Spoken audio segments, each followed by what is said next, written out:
from desperation to healing. We all have a personal story.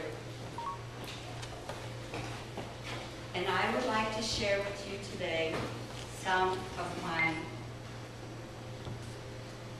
Beginning from very humble beginnings as a small child in Europe. I learned long ago that the only person I had to rely on at that time was myself. Home was called Devalka. It was a refugee camp for displaced persons.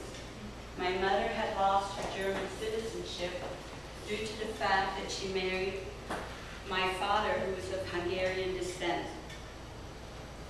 He eventually left her all alone with 3 small children, helpless and struggling for survival in a one-room barrack. I recall this one particular night quite vividly.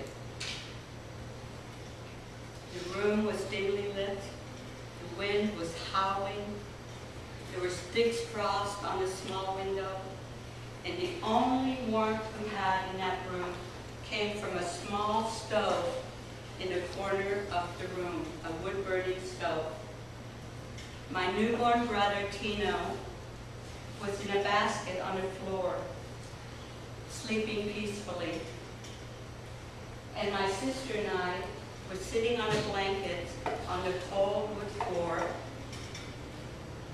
Sylvia was 4 years old, and I was the oldest. I was 5. And I was excited because we were going on a train ride. We observed our mother preparing little food that she had placed in this little hand-crocheted satchel that she had made especially for our trip. And in my innocence, I was quite unaware that I would not see my mother or siblings again for the next 7 years. 7 long years.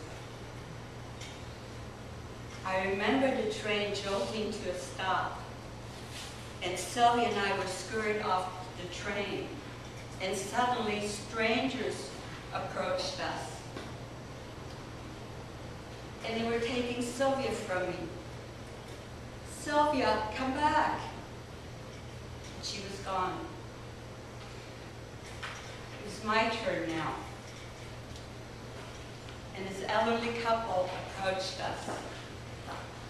And they took me by the hand. I could not understand their language. This was a foreign country, it was Belgium. And they took me to their house. And this home would be my home for the next 7 long years. I must have been approximately 8 years old when I witnessed a neighbor suffering from a debilitating stroke and becoming paralyzed. And through the loving touch of a massage therapist, he regained full use of his body. That left such an impression with me in that little girl that I knew that all I ever wanted to do was help others to heal and to feel better. Almost 7 years to the day, my mother retrieved me back with her to Germany.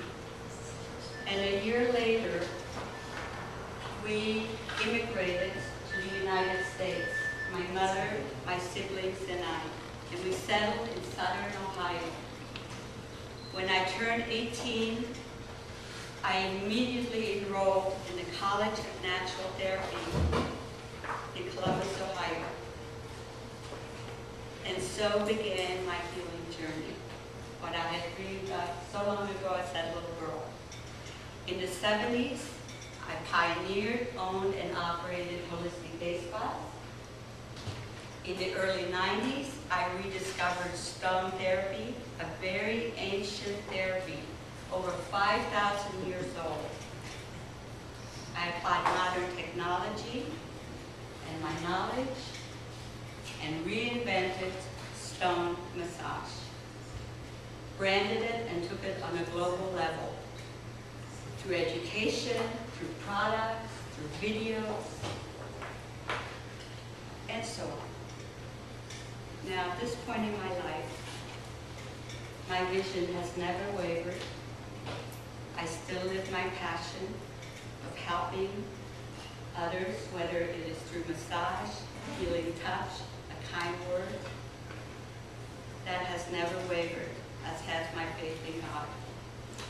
So joyfully, I continue on this journey until the day comes when I will be needed elsewhere. Thank you.